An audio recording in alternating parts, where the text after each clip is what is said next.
Jon Vest is the Extension Agent for Floyd County with the Virginia Cooperative Extension.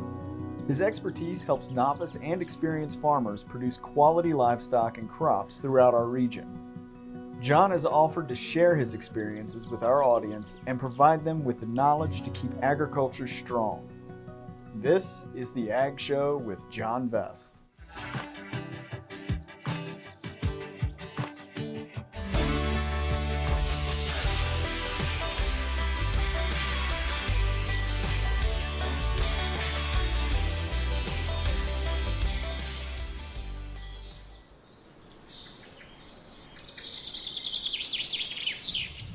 Once again, friends and neighbors, thank you for joining us.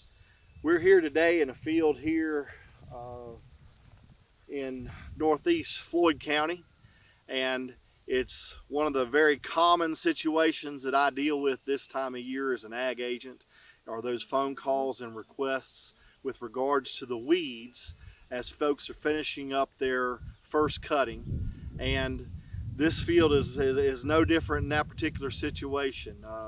Many of us address weeds during two main spray windows during the year, particularly for those perennial weeds that are harder to kill and have a root system that really requires something more than just mechanical mowing and things.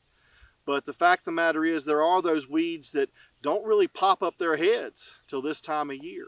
And we see in the late June, July, and August, really their prevalence really becomes known, and we have that opportunity as good producers to really recognize where they're located within the fields and possibly address them, hopefully either in future mowing opportunities or a spray window of opportunity like what we have coming up here in early September.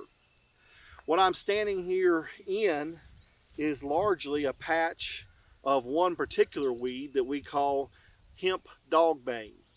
And hemp dogbane is one of those weeds very similar to the milkweed family in that if you were to cut its stem, it also has the white sap that the latex base that tends to run out from the stem. And like milkweed, it is also a perennial weed that spreads by a rhizomaceous root system. And when I say that, I mean that root system that is simply not going to be taken care of by being able to have its head cut off of it year in and year out. This is something that's going to progress underground, sight unseen, and everywhere we cut or make a damage to the root system, we often have two new heads or two new sprouts come up.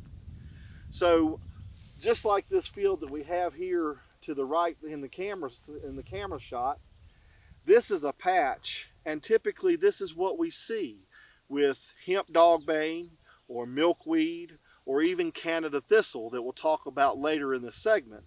With regards to, they tend to put themselves together in patches, not just from that initial drop of seed that occurred when it blew across the field and settled, but also that rhizome and that root system that starts to spread out and encroach across the field.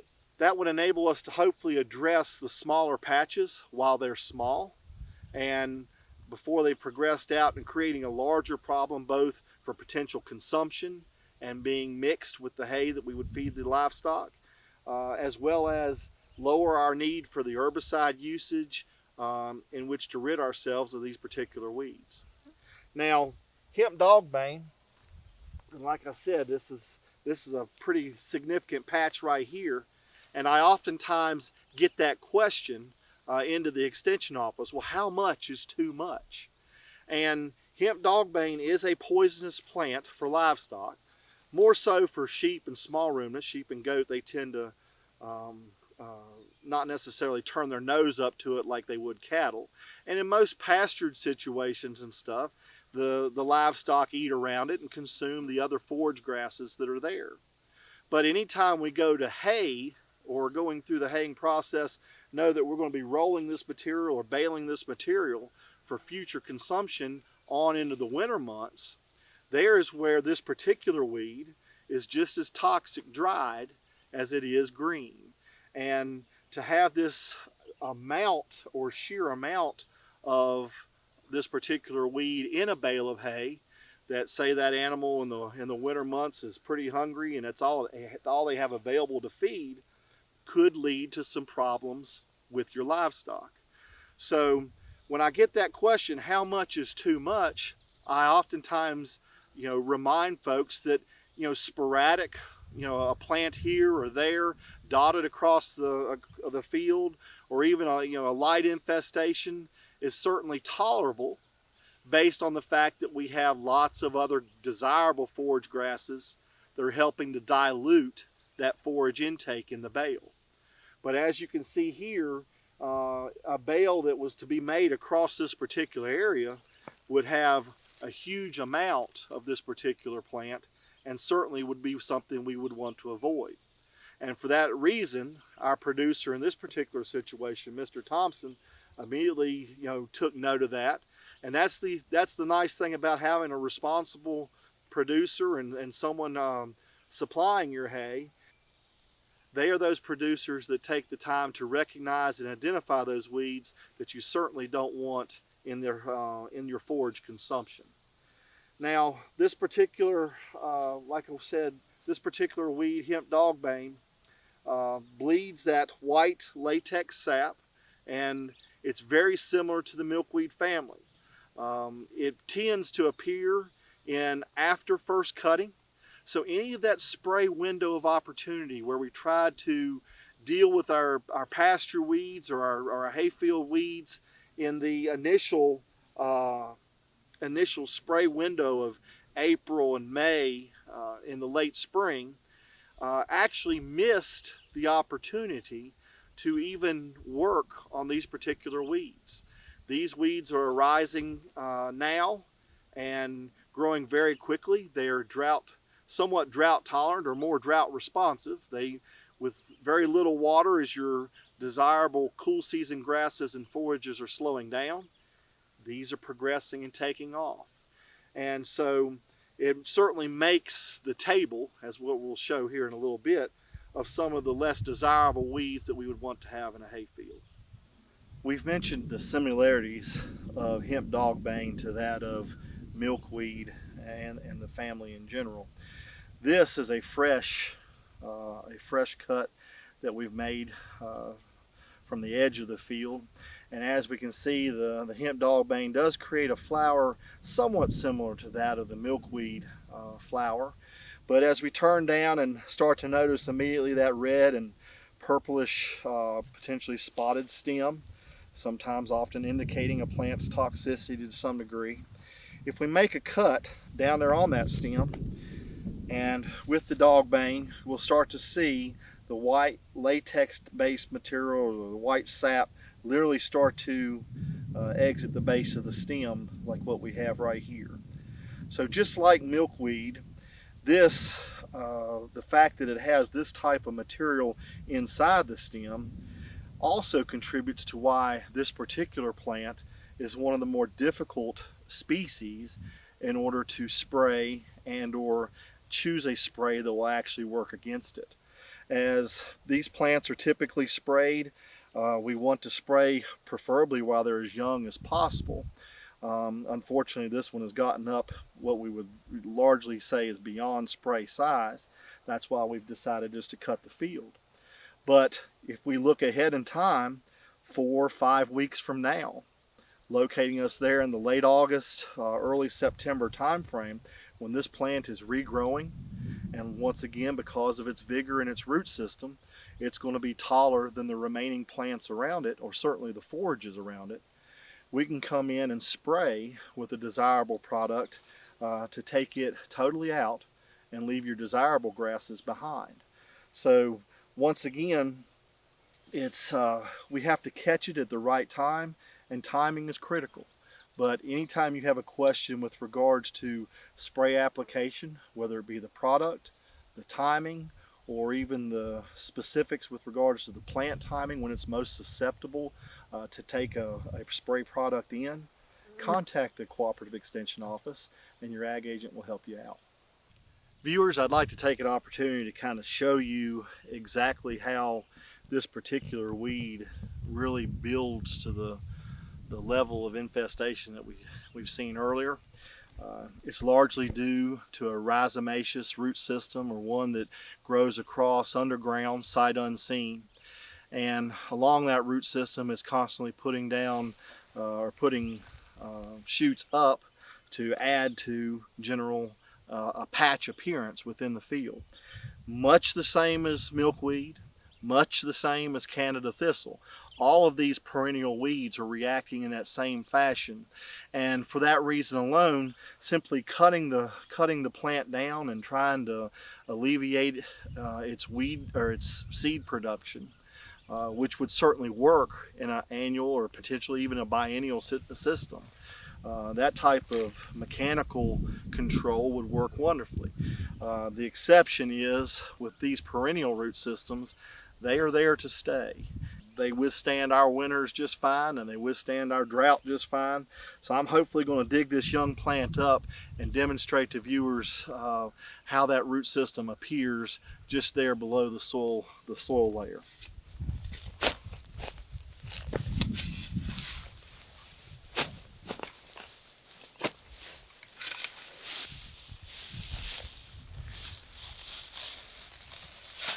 All right. And as any one of us can do with our investigative abilities, we can start to work back and forth and loosen some of those desirable forages away from the base. And right there you can see, we'll save this for the contrast on the table, but just how those prolific roots start to extend just below the soil line. Their feeder roots certainly supplying water and nutrients to the stem itself, and at each node certainly the potential for a new plant. Or with every cut, just where I simply made the cut here and here in the process of digging this particular plant out of the ground, I've left two potentially new plants there to take its place. Viewers, while we have this opportunity of basically an old tree line or fence row that was here and hasn't been kept up, it's an excellent identifier or location in which to choose some weeds for our table that once again I'm getting comments or phone calls about that we'd like to have addressed. So this first one right here that many of us call stickweed, it's also its other common name is wing stem, and known for that developed wing pattern that's on the stem itself. We'll cut some of these to make the table demonstration, and continue right on down through here and look at some of the other weeds that are available. Right here, you'll notice that I'm going to be a lot less fast or a lot less quick just to grab the particular plant. We have a fine example of horse nettle, another weed that is predominant this time of year, was never even there or available to us to look at during our first spraying rotation. So that's another example. Here's one of the invasive grasses that I get lots of phone calls about. This one is sometimes confused with stilt grass. This is actually deer tongue, but another relatively common grass that we'll find overtaking wet or woodland areas, particularly in areas of shade. Don't know why it's here in the middle of the field, other than it's probably got a little bit of a water source here that it's enjoying from us. As we make our way through, there are remnants, and you'll notice the seed heads here in front of me of those desirable grasses. The reason why this is a hayfield in the first place is because, for instance, here we've got lots of timothy. This is a timothy headstock and stuff right there. We have lots of timothy to look at.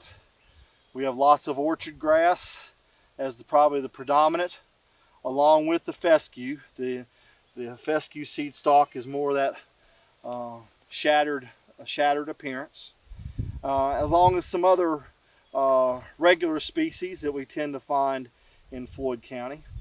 But once again, those are your desirable cool season grasses that we're typically looking for. I'm going to grab one more. Yes, I'm going to grab one more specimen here to kind of look at.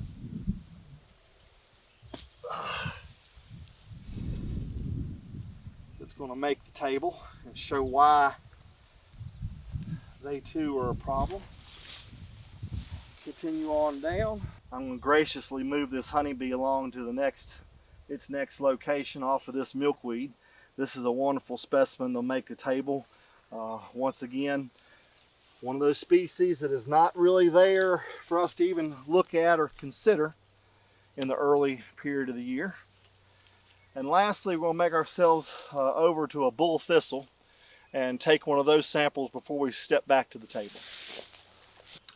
Right here we have a nice specimen of bull thistle. This is one of our regular biennial thistles. One of the 4 to 5 that we have here in Floyd County is not nearly as concerning to me because it's really a biennial system. It starts off as a rosette close to the ground, puts its seed stalk up the second year, and from that seed stalk will put out a beautiful bloom. Certainly does attract the pollinators. But at the same time, the seed from that bloom, once it blows out and transfers across a field, can result in a seed that is viable not for 1 or 3 or even 5 years, but for much longer. So I'm going to take this bull thistle or a sample of it back to the table just to do some heads up shots on, and we'll talk about each one of these species as we go across the table. All right, neighbors and friends, this is the real reason why July makes such an excellent time to conduct a pasture, a hayfield walk, to really look and observe the field weeds that you may be dealing with. Like I mentioned as we were cutting these samples here, I actually have 6 different species here on top of the table. We're going to start once again, the bull thistle here on the far left of the camera. This particular thistle, like many of my other thistles that I have in Floyd County, is actually a biennial plant. So once again, for those of us that want to reduce our herbicide usage or look at means and ways that we can not use herbicides in the first place, we can manage this plant by properly mowing or performing the mechanical needs necessary to make sure that it never reaches bloom. Year 1, just like the several other thistles in the county, it appears as a small rosette in the field or in the yard. We used to step on them as children. But that year 1, they remain as that rosette. They are tucked away in the forage or the turf around it. Year 2 is when it puts up the large seed stalk that we have here, and certainly you can see how it's covered with thorns all the way out. Later on in this segment, I'm going to demonstrate or show you a sample of Canada thistle, in which case its seed stalk, or up at the very top where its actual bloom occurs, you'll see on it has a very different stem in that it has no actual needles on its flower stem. It's one of the good identifiers to help differentiate whether I'm dealing with the Canada thistle, which is a perennial problem that I must deal with in many cases with an herbicide, versus one that, as long as I'm keeping its seed head from ever flowering and going to seed, producing a viable seed, I can eventually get ahead of this through mechanical mowing and taking care of the problem. Our second weed here is the once again I mentioned is actually a type of grass. It's called deer tongue. It's mistaken lots of times by folks that have been dealing with Japanese stilt grass, another invasive grass that we have in the county. I call this its big brother simply because it's slightly larger, and as you can see, the leaf blade itself actually circumvents or makes its way all the way around the stem, making a fairly easy identifier with this particular grass. Now, Japanese stilt grass is one that is much smaller than this, slimmer than this, in its general appearance. It's a finer looking, but still kind of Korean looking grasses like what we have here, but it's an annual grass. So if I go through the process of mowing down or trimming down right before it goes to seed, I prevent those viable seed from reseeding and creating a problem. Deer tongue's a little different. It is a perennial grass, and that its root system, like other perennials, is continuing to progress underground. And the only means I have to really get rid of it, even if I was to mow and mow and mow, is really to look about an herbicide selection and spray it so that it gets down into the root system and leaves my desirable forages alone. Continuing across our ID table, this is, once again, a very, very common weed in Floyd County and Pulaski and the New River Valley in general. This is our stickweed, or wing stem, is oftentimes called, because you can look right on the main stem of the plant and find little wings that are growing off of it. Fortunately, this plant is actually very easily killed or addressed with even the lightest duty or least expensive of herbicides. So if it's something that you notice is starting to become a problem or is encroaching out in a field, and your mowing and your regular field upkeep twice a year is not keeping this at bay, at that point it may be something you'd want to consider a spray for, and it would not require the heavy duty sprays that's going to be required for these last three weeds. As we take the wing stem off the table, now we're presented with our first pokey guy, and we oftentimes call this horse nettle or sandbriar. This is still early enough, it is not quite formed, it's just now, if you notice, it looks very much like a tomato leaf. Its actual flowers are going to bloom just like a tomato and create little yellow tomato-like fruit. This plant here is also one of the more difficult to control because of its root system and its ability. Once again, it's not available for us to address and spray and or take out in our initial spray window, so we have to concentrate on it here in the later part of the season and catch it preferably when it's lower to the ground, or if we've made hay, look at that 4 to 5 weeks of regrowth and spray in that early September time frame. So once again, because that ability for the root system to grow out and create new plants, horse nettle and sandbriar often require a product suggested for perennial control, and that steps us up into usually a heavier product or a more expensive herbicide to get the job done. Moving along, this is your common milkweed, and once again, from a pollinator perspective, I've got lots of folks that love to watch the milkweed bloom, certainly from the monarch butterfly and the honeybees and folks that come to visit. But in the case of a hayfield, it is a perennial plant that eventually will spread, just like the hemp dogbane, putting itself together in large patches that, if not addressed, will choke out the other forages, the desirable forages that are there. It too has that latex sap, and when cut and or sprayed, that latex sap tends to harden and prevent spray absorption or traveling down the stem to impact the root system below. So for once again that reason, a difficult perennial root to deal with, we have to choose oftentimes a stronger herbicide product to get the job done. And lastly, just like we opened with, this plant here is our hemp dogbane. Similar latex production and white sap production that you have in the milkweed.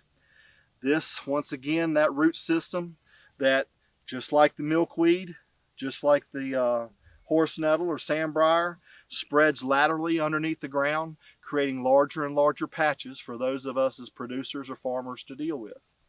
My suggestions are, have a conversation with your local extension office or your ag agent, and we can provide you the suggestions, the timing, and really the reduced with as little impact to the overall field or other forages around that to remove these from your haying system.